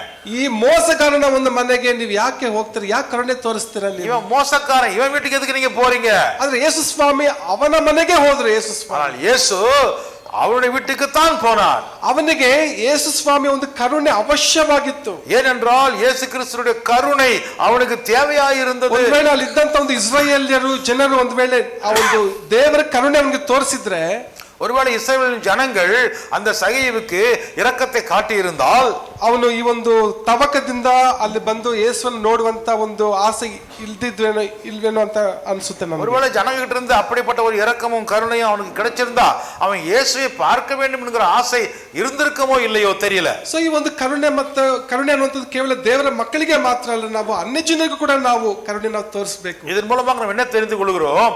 தேவனுடைய ஜனங்களுக்கு மட்டுமல்ல, பாவியா இருக்கக்கூடிய ஜனங்களுக்கு கூட தேவனுடைய இரக்கம் தேவையா இருக்கிறது. ಸೊ ನಾವಿರುವಂತ ವಾಜಮಂಗಲದಲ್ಲಿ ಒಂದು ವೇಳೆ ಬೇರೆ ಮನೆಯವರಿಗೆ ಒಂದು ಕರುಣೆ ಒಂದು ಸಹಾಯ ಮಾಡಿದ್ರೆ, நாங்கள் இருக்கக்கூடிய வியாஜமங்கலா இடத்துல ஒருவேளை அந்நியர்களுக்கு அக்கம் பக்கத்து வீட்டார்களுக்கு நாங்கள் இரக்கத்தை செய்வோம் என்று சொன்னால், ಕೆಲವರು ಬಂದು ಹೇಳ್ತಾರೆ, ಅವ್ರಿಗೆ ನೀವು ಮಾಡಬೇಡಿ. அதுல சில பேர் சொல்றாங்க, ஐயா அவங்க நீங்க பண்ணாதீங்க, ಅವ್ರ ಬಗ್ಗೆ ನಿಮ್ಗೆ ಗೊತ್ತಿಲ್ಲ, அவங்கள பத்தி உங்களுக்கு தெரியாது, ನೀವು ಇವಾಗ ಬಂದಿದ್ದೀರಾ, ನೀವು நீங்களாம் புதுசா வந்திருக்கீங்க, ಅವ್ರದ್ದು ಸ್ಟೋರಿ ನೋಡಿದ್ರೆ ನೀವು ಭಯ ಬಿದ್ಬಿಡ್ತೀರಾ.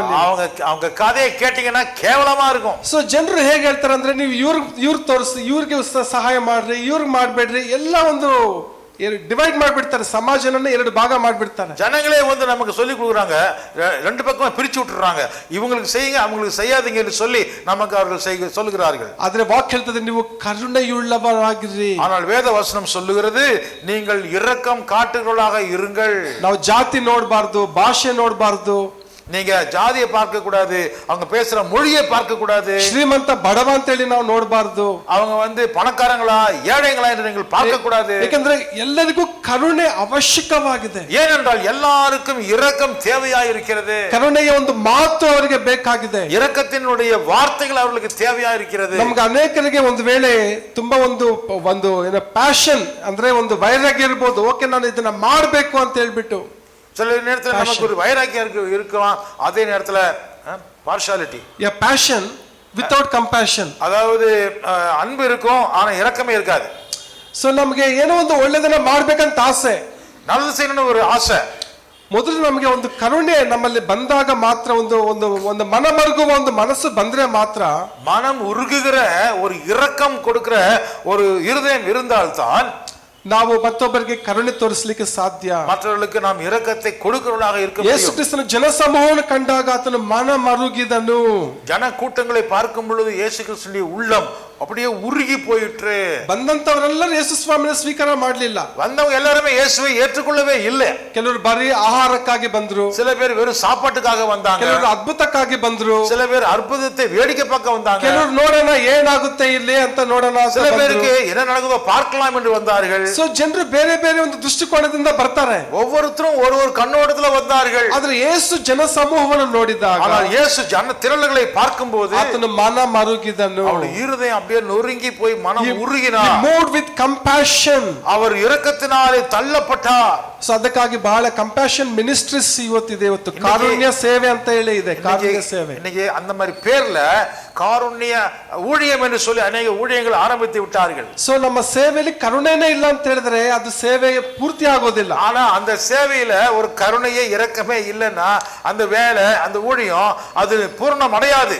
ನೋಡಿ, ಯೇಸು ಜಕ್ಕಾಯನಿಗೆ ತೋರಿಸಿದಂತ ಒಂದು ಕರುಣೆ ಪ್ರೀತಿಯಿಂದ இயேசு சகேயுவுக்கு செய்த அந்த இரக்கம் அன்பினாலே செய்தார். ಅವನ ಜೀವಿತವೇ ಬದಲಾವಣೆ ಆಯಿತು. அவனுடைய வாழ்க்கையே மாற்றப்பட்டது. ಅನೇಕ ಜನರು ತಮ್ಮ ಜೀವಿತವನ್ನ ಬದಲಾವಣೆ ಮಾಡ್ಕೊಳ್ಳಕ್ಕೆ ಇಷ್ಟಪಡ್ತಾರೆ. அநேகருடைய வாழ்க்கையை மாற்றிக்கொள்ள வேண்டும் என்று விரும்புகிறார்கள். ಬಟ್ ಅವರಿಗೆ ಒಂದು ಚಾನ್ಸ್ ಬೇಕು.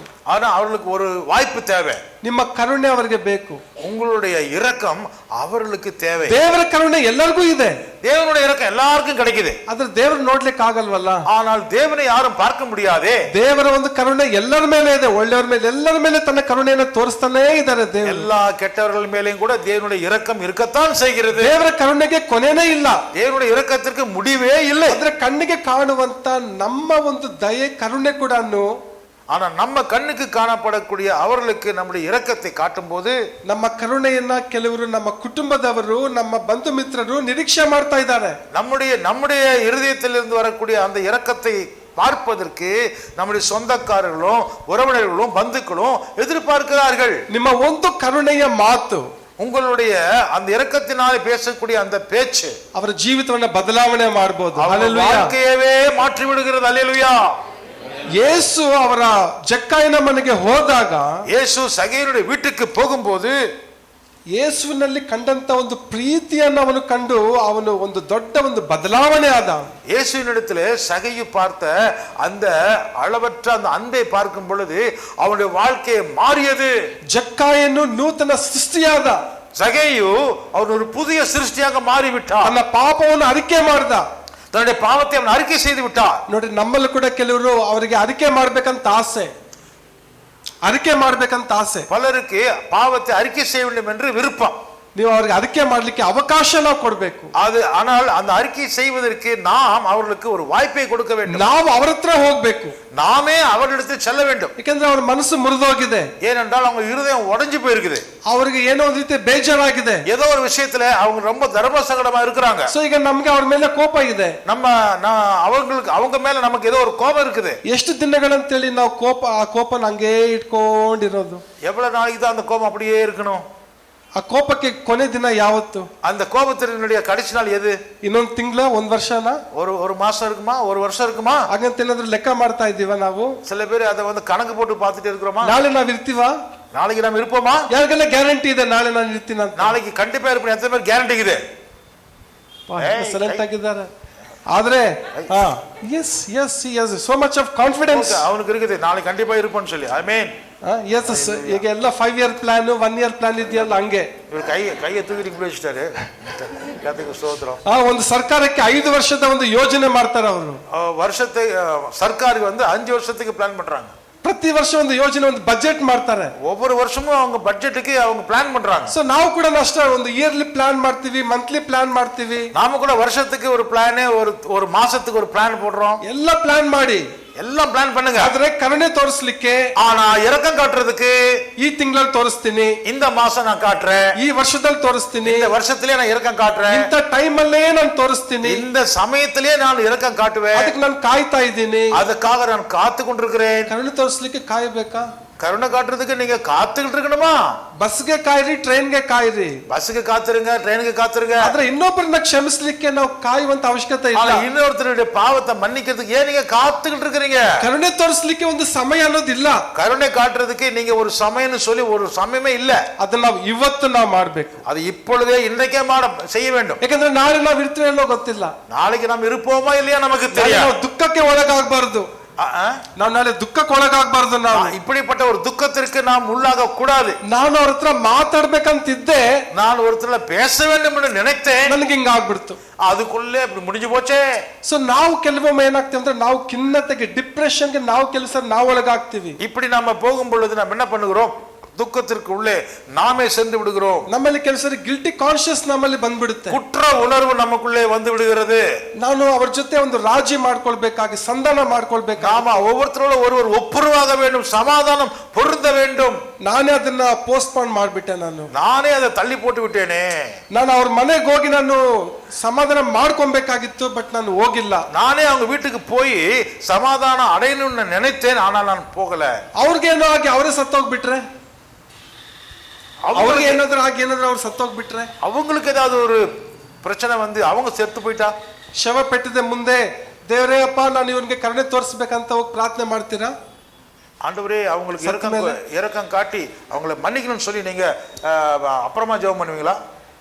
ಸತ್ತ ಮೇಲೆ ಅವ್ರ ಮನೆಗೆ ಹೋಗ್ತೀರಾ? செத்து போனதுக்கு அப்புறம் போய் பிரேயர் பண்ணுவீங்களா? ಯಾವಾಗ ಅದಲ್ವಾ, ನಾನು ಹೋಗಲ್ಲ ಅವ್ರ ಮನೆಗೆ, நான் அவங்க ಮನೆಗೆ போகவே ಮಾட்டேன். ಆದ್ರೆ ಒಂದ್ ದಿವಸ ಅವ್ರು ಕರೆಯೋದೇ ಬೇಡ, ಸತ್ತ ಮೇಲೆ ಅವ್ರು ಕರೆಯೋದೇ ಬೇಡ, ನಾವು ಆಟೋಮೆಟಿಕ್ ಆಗಿ ಹೋಗಿರ್ತೀವಿ. ஆனா செத்து போன பிறகு அவங்க கூப்பிடவே மாட்டாங்க. ದಿನಕ್ಕಾಗಿ ನೀವು ಕಾಯ್ತಾ ಇದ್ದೀರಾ? அந்த நாளுக்காக காத்துட்டு இருப்பீங்களோ? ಒಬ್ಬ ವ್ಯಕ್ತಿ ಸತ್ತ ಮೇಲೆ ನಾವು ಅವ್ರನ್ನ ಕ್ಷಮಿಸೋದು ಅಥವಾ ಅವ್ರ ಜೊತೆ ನೀವು ಮಾತಾಡಕ್ಕೂ ಆಗಲ್ಲ, ನೀವು ಅವ್ರನ್ನ ಕ್ಷಮಿಸಕ್ಕೂ ಆಗಲ್ಲ. செத்தே போயிட்டான், அதுக்கப்புறம் நீங்க மன்னிக்கிறது என்ன, சமாதானம் பண்றது என்ன?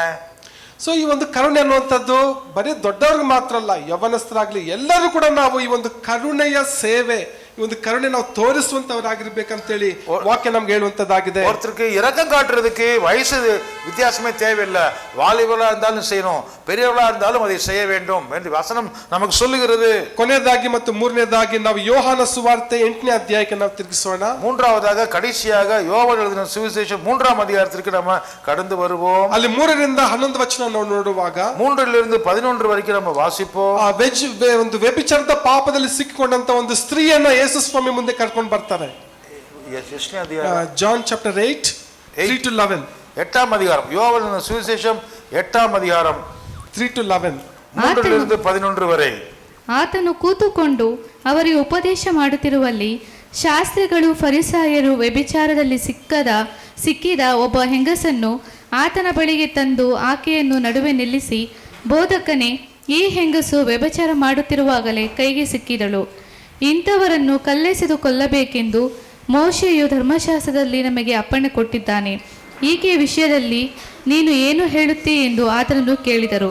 ಆತನ ಮೇಲೆ ತಪ್ಪು ಹೊರಿಸುವುದಕ್ಕೆ ಏನಾದರೂ ಒಂದು ನಿಮಿತ್ತ ಬೇಕಾದದರಿಂದ ಈತನು ಏನನ್ನುತ್ತಾನೋ ನೋಡೋಣ ಎಂದು ಹಾಗೆ ಕೇಳಿದರು. ಆದರೆ ಯೇಸು ಬೊಗ್ಗಿಕೊಂಡು ಬೆರಳಿನಿಂದ ನೆಲದ ಮೇಲೆ ಬೆರೆಯುತ್ತಾ ಇದ್ದನು. ಅವರು ಆತನನ್ನು ಬಿಡದೆ ಕೇಳುತ್ತಿರುವಾಗ ಆತನು ನೆಟ್ಟಗೆ ಕೂತುಕೊಂಡು ಅವರಿಗೆ, ನಿಮ್ಮಲ್ಲಿ ಪಾಪವಿಲ್ಲದವನು ಯಾರೋ ಅವನೇ ಮೊದಲು ಆಕೆಯ ಮೇಲೆ ಕಲ್ಲನ್ನು ಹಾಕಲಿ ಎಂದು ಹೇಳಿ ತಿರುಗಿ ಬೊಗ್ಗಿಕೊಂಡು ನೆಲದ ಮೇಲೆ ಬರೆಯುತ್ತಾ ಇದ್ದನು. ಆ ಮಾತನ್ನು ಕೇಳಿ ತಾವೇ ಪಾಪಿಗಳೆಂದು ಮನಸ್ಸಿನಲ್ಲಿ ತಿಳುಕೊಂಡು ಹಿರಿಯರು ಮೊದಲುಗೊಂಡು ಕಿರಿಯರವರೆಗೂ ಒಬ್ಬರ ಹಿಂದೊಬ್ಬರು ಹೊರಗೆ ಹೋದರು. ಯೇಸು ಒಬ್ಬನೇ ಉಳಿದನು ಮತ್ತು ನಡುವೆ ನಿಂತಿದ್ದ ಹೆಂಗಸು ಅಲ್ಲೇ ಇದ್ದಳು. ಯೇಸು ನೆಟ್ಟಗೆ ಕೂತುಕೊಂಡು ಆ ಸ್ತ್ರೀಯನ್ನೇ ಹೊರತು ಯಾರನ್ನೂ ನೋಡದೆ ಆಕೆಗೆ, ಅಮ್ಮ, ನಿನ್ನ ಮೇಲೆ ತಪ್ಪು ಹೊರಿಸುವವರು ಎಲ್ಲಿದ್ದಾರೆ? ನಿನಗೆ ಯಾರು ಶಿಕ್ಷೆಯನ್ನು ವಿಧಿಸಲಿಲ್ಲವೋ ಅಂದನು. ಯಾರೂ ವಿಧಿಸಲಿಲ್ಲ ಸ್ವಾಮಿ ಅಂದಳು. ಯೇಸು ಆಕೆಗೆ, ನಾನು ನಿನಗೆ ಶಿಕ್ಷಿಸುವುದಿಲ್ಲ, ಹೋಗು, ಇನ್ನು ಮೇಲೆ ಪಾಪ ಮಾಡಬೇಡ ಎಂದು ಹೇಳಿದನು. ಕರ್ತನಾಮಕ್ಕೆ ಸ್ತೋತ್ರ. கர்த்தருடைய நாமத்திற்கு ஸ்தோத்திரம். மோசேய தர்மசாஸ்ತ್ರದ ಅನುಸಾರವಾಗಿ மோசே மூலமாக கொடுக்கப்பட்ட நியாயப்பிரமாணத்தின்படி ಈ ಒಂದು ಸ್ತ್ರೀಯನ್ನ ಕಲ್ಲೆಸೆದು ಕೊಲ್ಲಬೇಕು. இந்த ஒரு ஸ்திரீயை அவர்கள் கல்லால் எறிந்து கொல்ல வேண்டும். ಅದಕ್ಕೆ ಯೇಸು ಸ್ವಾಮಿ ಅನುಮತಿ ಏನಕ್ಕೆ? அதுக்கு ஏன் இயேசுவினுடைய அனுமதியை கேட்டார்கள்? ಅವರಿಗಾಗಲೇ ಬಹಳ ಸಾರಿ ಅನೇಕರನ್ನ ಕಳ್ತನ ಮಾಡಿದಂತವ್ರನ್ನ, ವ್ಯಭಿಚಾರದಲ್ಲಿ ಸಿಕ್ಕಾಕೊಂಡಂತವ್ರನ್ನ ಕಲ್ಲೆಸೆದು ಕೊಂದಿದ್ದಾರೆ. அதற்கு முன்பாக நடந்த எத்தனையோ சம்பவங்களிலே இப்படிப்பட்ட விபச்சார காரணத்தினாலே அவர்கள் கல்லெறிந்து கொன்று இருக்கிறார்களே. ಸೊ ಕಲ್ಲೆಸೆದು ಕೊಲ್ಲುವಂತ ಒಂದು ನಿಯಮ ಅವರಿಗೆ ಆರಂಭದಿಂದ ಗೊತ್ತು. அது ஆரம்பத்திலிருந்தே இப்படிப்பட்ட ஒரு கட்டளை இருக்கிறது எல்லாருக்கும் தெரிந்திருந்தது. ಈ ಒಂದು ಕಲ್ಲೆಸೆತದಿಂದ ಅನೇಕರು ಸಾವಿಗೀಡಾಗಿದ್ದಾರೆ. ಈ ಒಂದು ಕಲ್ಲಿನಿಂದ ಕೊಲ್ಲಲ್ಪಟ್ಟಿದ್ದಾರೆ, இதனால இப்படி கல்லாலே அடிக்கப்பட்டு செத்திருக்கிறார்கள். ಆದ್ರೆ ಈ ಒಂದು ವಿಷಯದಲ್ಲಿ ಯಾಕೆ ಅವರು ಕಾಯುತ್ತಾ ಯೇಸುವಿನ ಬಳಿಗೆ ಯಾಕೆ ಇಲ್ಲಿ ಬಂದರು? இந்த விஷயத்திலே, இவனுடைய விஷயத்திலே ஏன் அவர்கள் இயேசுவினிடத்திலே வந்தார்கள்? ಅಂದ್ರೆ ಅವರು ಅಂದ್ಕೊಂಡ್ರು, ಒಂದ್ ವೇಳೆ ಯೇಸು ಸ್ವಾಮಿ ಕೂಡ ಕಲ್ ತಗೊಂಡು ನಮ್ ಜೊತೆ ನಾವೊಂದು ಹಾಕ್ತಿವಿ, ಅವ್ರು ಕೂಡ ಒಂದು ಹಾಕ್ಲಿ. அவர்கள் நினைத்திருக்கலாம் ஒருவேளை நாம் எல்லாம் சேர்ந்து கல்லெடுத்து அடிக்கிற மாதிரி இயேசுவும் கல்லெடுத்து அடிக்கட்டும், ಎಲ್ಲರೂ ಸೇರಿ ಹಾಕೋಣ, ನಾವು எல்லாரும் சேர்ந்து கல்லெடுத்து அடிக்கலாம். ಈಗ ನಾವು ಮೋಶೆ ಧರ್ಮಶಾಸ್ತ್ರ ನಾವು ಪರಿಪಾಲನೆ ಮಾಡಬೇಕು. மோசேயினுடைய நியாயப்பிரமாணத்தை இதன் மூலமாக நிறைவேற்றலாம். ಯಾರಾದ್ರೂ ಕೇಳಿದ್ರೆ ಯೇಸು ಸ್ವಾಮಿ ಕೂಡ ಕಲ್ಲಾಕಿದ್ರಪ್ಪ ಅಲ್ಲಿ, யாராவது கேட்டாக்க சொல்லலாம், இயேசு கூட சேர்ந்துதான்பா கல்லால் அடிச்சாரு. ನೀವು 10 ಕಲ್ಲು ಹಾಕಿರ್ಬೋದು, நீங்க 10 கல்லு போட்டிருக்கலாம், ಒಂದ್ ಕಲ್ಲು ಹಾಕಿದ್ರೆ ಸಾಕು. ஒரு கல்லு போட்டா போதும். ಅದನ್ನೇ ವಿಡಿಯೋ ಮಾಡ್ತಾರೆ ಫಸ್ಟ್ ನಮ್ ಜನ, ಅದನ್ನೇ ವಿಡಿಯೋ ಮಾಡ್ತಾರೆ, அத ವಿಡಿಯೋ எடுத்துருவாங்க, ಅದನ್ನೇ ಎಲ್ಲದ್ರಲ್ಲಿ ಹಾಕ್ತಾರೆ, அதை எடுத்தாலும் போட்டுருவாங்க. ನೋಡ್ರಿ ಕಲ್ಲು ತೆಗಿತಾ ಇದಾರೆ, ஏசு பாருங்க கல் எடுக்கிறாரு, ಕಲ್ಲು ಹಾಕ್ತಾ ಇದಾರೆ, போட்டுட்டே இருக்கிறாரு. ನೋಡ್ರಿ ಆ ಕಲ್ಲು ಅದೇ ಅವ್ರು ಹಾಕಿರೋದೇ ಅಲ್ಲಿ ಬೀಳ್ತಾ ಇದೆ ನೋಡ್ರಿ, ಅಲ್ಲಿ அவர் போட்ட கல்லையே அப்படியே ஃபோக்கஸ் பண்ணி காட்டுவாங்க. ನಮ್ಮ 10 ಕಲ್ಲು ಅದು ಏನು ಲೆಕ್ಕಕ್ಕಿಲ್ಲ, ಅದು நாம 10 ಕಲ್ಲು போட்டோம், ಅದು ಕಣಕ್ಕಿலே வராது. ಸೊ ಇವರೆಲ್ಲ ಫುಲ್ ಲೆಕ್ಕಾಚಾರದೊಂದಿಗೆ ಬಂದ್ರು, ಯೇಸು ಸ್ವಾಮಿ ಕೂಡ ಕಲ್ಲು ತಗೊಳ್ತಾರೆ. அவங்களுக்கு என்னன்னா இயேசு கூட கல் எடுத்து அடிக்கிறாருங்கிறது அவங்க கொண்டு வரணும். ಸೊ ಯಾಕಂದ್ರೆ ಕಲ್ಲೆಸ್ತು ಕೊಂದ್ರೇನೆ ಆ ಒಂದು ಏನು ಇಂಪ್ಯೂರಿಟಿ ಅಂತ ಆ ಒಂದು ಅಶುದ್ಧತ್ವ ಅನ್ನುವಂಥದ್ದು ಆ ಒಂದು ಸಮುದಾಯದಿಂದ ಹೋಗ್ತದೆ ಅಂತ ಧರ್ಮೋಪದೇಶ ಕಾಂಡ ಪುಸ್ತಕದಲ್ಲಿ ನಾವು ನೋಡ್ತೀವಿ. உபாகம புஸ்தகத்துல பார்க்கும் பொழுது தேசத்தில் இருக்கக்கூடிய அந்த தீட்டை, அந்த அசுத்தத்தை நீக்குவதற்காக இப்படி கல்லால் எரிந்து சாகடிக்க வேண்டும் என்று அங்கு எழுதப்பட்டிருக்கிறது. ಅದರಲ್ಲಿ ಕಲ್ಲೆಸೆಯುವ ಬದಲು கல்லெறிந்து கொள்வதற்கு பதிலாக ಯೇಸು ಏನ್ ಮಾಡಿದ್ರು ಎಂಬುದಾಗಿ ಇಲ್ಲಿ ನಾವು ನೋಡುವಾಗ இயேசு இங்க என்ன செய்தார் என்பதை நாம் இங்கே பார்க்க வேண்டும். ಓಕೆ, ಇಲ್ಲಿ ನಿಮ್ಮಲ್ಲಿ ಯಾರು ಕೂಡ ವ್ಯಭಿಚಾರ ಮಾಡಿಲ್ಲ ಅಂತ ಇಟ್ಕೊಳ್ಳಿ. அப்போ ஒருவேளை இங்க யாருமே விபச்சாரம் செய்யலன்னு வச்சுக்கோங்க, ಆದ್ರೆ ನೀವು ಬೇರೆ ಬೇರೆ ಒಂದು ಪಾಪ ನೀವು ಮಾಡಿದೀರಾ, ஒருவேளை நீங்க வேற ஒரு பாவங்களை செய்திருக்கலாம். ಸೊ ಎಲ್ಲಾ ಪಾಪಕ್ಕೂ ಒಂದು ಶಿಕ್ಷೆ ಇದೆ, எல்லா பாவத்துக்கும் தண்டனை இருக்குது. ಈ ವ್ಯಭಿಚಾರದ ಪಾಪಕ್ಕೆ ಕಲ್ಲೆಸೆದು ಕೊಲ್ಲುವಂತ ಶಿಕ್ಷೆ ಇದೆ. விபச்சாரம் செஞ்சாக்கா கல் எடுத்து அடிக்கிற ஒரு தண்டனை இருக்குது. ಈಗ ಬೇರೆ ಬೇರೆ ಪಾಪಗಳಿಗೆ ಬೇರೆ ಬೇರೆ ಶಿಕ್ಷೆ ಇದೆ, வேற வேற பாவங்களுக்கு வேற வேற தண்டனைகள் உண்டு. ಯೇಸು ಸ್ವಾಮಿ ಕೇಳ್ತಾರೆ, ಯಾರಪ್ಪ ಯಾವುದೇ ಪಾಪ ಮಾಡದೇ ಇರೋರು ಯಾರಿದ್ದೀರಾ ಇಲ್ಲಿ? ஒருவேளை எந்த பாவமே செய்யல அப்படிங்கிற ஒருவேளை ஒருத்தர் இருந்தா, ಸೊ ಎಲ್ಲ ಯೋಚನೆ ಮಾಡಿದ್ರು, ಅಯ್ಯೋ ಇಂಥ ಪ್ರಶ್ನೆಗೆ ನಮ್ಮ ಹತ್ರ ಉತ್ತರನೇ ಇಲ್ವಲ್ಲ, அந்த மாதிரி ஒரு ஆளுங்க யாருமே இல்லை, அப்படிப்பட்ட பதில் எப்படி கொடுக்கிறது? ಈ ಕಲ್ಲೆಸೆದು ಕೊಲ್ಲುವಂತ ಯೋಗ್ಯತೆ ನನ್ಗೆ ಇಲ್ವಲ್ಲ. அந்த கல் எடுத்து ஒருத்தனை அடிப்பதற்கு நமக்கு யாருக்கு யோக்கியத்தை இருக்கிறது? ಅವ್ರು ಅನ್ಕೊಂಡ್ರು ಕಲ್ಲೆಸೆದು ಕೊಲ್ಲುವಂತ ಯೋಗ್ಯತೆ ನನಗಿದೆ, ಅವ್ರ ಯೋಗ್ಯತೆ ನನಗಿದೆ ಅಂತ ಅನ್ಕೊಂಡ್ರು ಅವರು. அவங்க நினைச்சிட்டு இருக்காங்க கல் எடுத்து ஒருத்தனை அடிக்கிறதுக்கு நமக்கெல்லாம் யோக்கியத்தை இருக்குதுன்னு நினைச்சாங்க. ಆದ್ರೆ ಯೇಸು ಸ್ವಾಮಿ ನಿನ್ಗೆ ಒಂದು ಯೋಗ್ಯತೆ ಇಲ್ಲ. ஆனா இயேசுனுடைய கணக்குல பார்த்தா அங்க ஒருத்தனுக்கும் யோகியತೆ இல்ல. ಯಾಕಂದ್ರೆ ವಾಕ್ಯ ಹೇಳ್ತದೆ, ಎಲ್ಲರೂ ಪಾಪ ಮಾಡಿ ದೇವರ ಮಹಿಮೆಯನ್ನು ಹೊಂದದೇ ಹೋಗಿದ್ದಾರೆ. வசனம் சொல்லுகிறது, எல்லாரும் பாவம் செய்து தேவனுடைய மகிமையை அவர்கள் இழந்து போனார்கள்.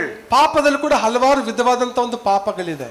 பாவத்துல பல விதவிதமான பாவங்கள் உண்டு. ಪಾಪ ಮಾಡುವವನು ಪಾಪಿಯಾಗಿದ್ದಾನೆ, பாவம் செய்கிறவன் பாவியா இருக்கிறான். ಅದೆಂತ ಒಂದು ಪಾಪ ಆಗಿರ್ಬೋದು, அது எந்த பாவம் செய்தாலும் சரி, ಅದು ನಮ್ಮ ಜೀವಿತವನ್ನ ಹಾಳು ಮಾಡ್ತದೆ, அது நம்முடைய வாழ்க்கையை அது பாழாக்குகிறது. ಮತ್ತೊಬ್ಬರ ಮೇಲೆ ಅದು ನಕಾರಾತ್ಮಕವಾದ ಪ್ರಭಾವ ಬೀರುವಂತದ್ದಾಗಿದೆ, அதனுடைய பிரதிபலிப்பு மற்றவர்களையும் அவர் தாக்குகிறது. ಯೇಸು ಸ್ವಾಮಿ ಒಂದು ವೇಳೆ ನೀವು ಮೋಶೆ ಏನ್ ಹೇಳ್ತಾರೆ ಅದನ್ನ ನೀವು ಮಾಡ್ಕೊಳ್ರಪ್ಪ ಅಂತ ಹೇಳ್ಬೋದಾಗಿತ್ತು. இயேசு ஒருவேளை சொல்லி இருக்கலாம், மோசே சொன்னபடி எடுத்து அடிச்சிட்டு போங்கப்பா.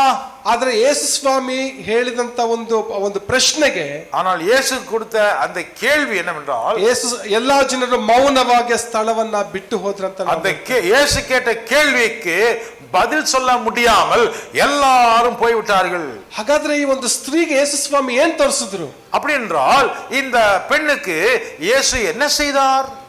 ಕರುಣೆ ತೋರಿಸಿದ್ರು, இரக்கம் கொடுத்தார். ಈ ಒಂದು ಕರುಣೆ ಎಷ್ಟೊಂದು ಬೆಲೆ ಉಳ್ಳದಂತ ನಾವು ತಿಳ್ಕೊಳ್ಬೇಕು. அந்த இரக்கம், அந்த கருணைக்கு எவ்வளவு விலை இருக்கும்.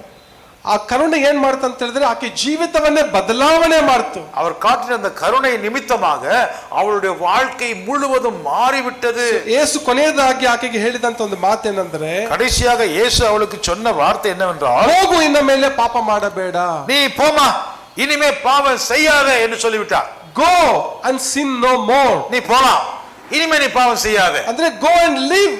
அப்படி என்ன அர்த்தம்? நீ போ, பாவத்திலே வாழ்வதற்காக அல்ல, நீ நல்லபடியா இரு. ನೀನೊಂದು ನೂತನ ವ್ಯಕ್ತಿಯಾಗಿ ಬದುಕುವುದಕ್ಕಾಗಿ ನಾನು ನಿನಗೆ ಜೀವ ಕೊಡ್ತಾ ಇದ್ದೇನೆ. நீ இனிமே பழைய ஆள் மாதிரி வாழக்கூடாது. நீ போய் பாவம் செய்யாம ஒரு புதிய சிருஷ்டியாக நீ வாழு. ಎಂತ ಒಂದು ತೀರ್ಪು ನಾವಿಲ್ಲಿ ನಾವು ನೋಡ್ತಾ ಇದ್ದೀವಿ. இப்படிப்பட்ட ஒரு அருமையான ஒரு தீர்ப்பை நாம் இங்கே பார்க்கிறோம். ಕೆಲವೊಮ್ಮೆ ನಮ್ಮ ದೇಶದ ಸ್ವಾತಂತ್ರ್ಯ ಒಂದು ದಿನಾಚರಣೆ ದಿನದಂದು, நம்ம சுதந்திர தினத்திலே அன்று ಕೆಲವೊಮ್ಮೆ ನಮ್ಮ ದೇಶದವ್ರು ಕೂಡ ಏನ್ ಮಾಡ್ತಾರೆ ಅಂದ್ರೆ, ಒಂದ್ ವೇಳೆ ಪಾಕಿಸ್ತಾನದಿಂದ ಯಾರಾದ್ರೂ ಒಂದು ಅಕ್ರಮವಾಗಿ ಬಂದಿದ್ರೆ ಅವ್ರನ್ನ ಕ್ಷಮಾಪಣೆ ಮಾಡಿ ಕೆಲವನ್ನ ರಿಲೀಸ್ ಮಾಡ್ತಾರೆ. அந்த நேரத்தில் என்ன பண்றோம்னா, சுதந்திர தினத்திலே ஒருவேளை பாகிஸ்தானிலிருந்து அந்நிய தேசத்திலிருந்து யாராவது நம்முடைய தேசத்துல சிறை கைதியாக இருந்திருந்தால் அன்றைய தினத்திலே அவர்களை விடுதலை செய்து விடுவார்கள். ಒಂದ್ ವೇಳೆ ನಮ್ಮ ಭಾರತೀಯರು ಪಾಕಿಸ್ತಾನದಲ್ಲಿದ್ರೆ ಅವ್ರು ಕೂಡ ಏನ್ ಮಾಡ್ತಾರೆ, ಕೆಲವು ಸಾರಿ ನಮ್ಮ ಜನರನ್ನ ಅವ್ರು ಬಿಟ್ಕೊಡ್ತಾರೆ. ஒருவேளை இப்படிப்பட்ட இந்தியர்கள், நம்முடைய இந்தியர்கள் அங்கே பாகிஸ்தானிலே சிறை கைதிகளாக இருந்தால் அவர்களுடைய சுதந்திர தினத்திலே அவர்கள் நம்முடைய ஜனங்களை விடுதலை செய்து அனுப்பிவிடுவார்கள். ಸೆರೆಯಲ್ಲಿ ಇರುವಂತವರು ಶಿಕ್ಷೆಗೆ ಅವರು ಯೋಗ್ಯರು. ஆனால் அவர்கள் அங்கே சிறைப்பணைக்குள்ள இருக்கிறவர்கள் தண்டனைக்கு உரியவர்கள். ಅದರ ಸರ್ಕಾರ ಏನ್ ಮಾಡುತ್ತಂದ್ರೆ ಅವರಿಗೆ ಕೆಲಸ ಕರುಣೆ ತೋರಿಸಿ ಅವರನ್ನ ರಿಲೀಸ್ ಮಾಡುತ್ತೆ. ஆனா அந்த அரசாங்கம் என்ன செய்யுதுன்னு சொன்னா, அந்த சுதந்திர தினத்திலே அப்படி குற்றவாளிகளுக்கு அவர்கள் இரக்கம் காட்டுகிறார்கள்.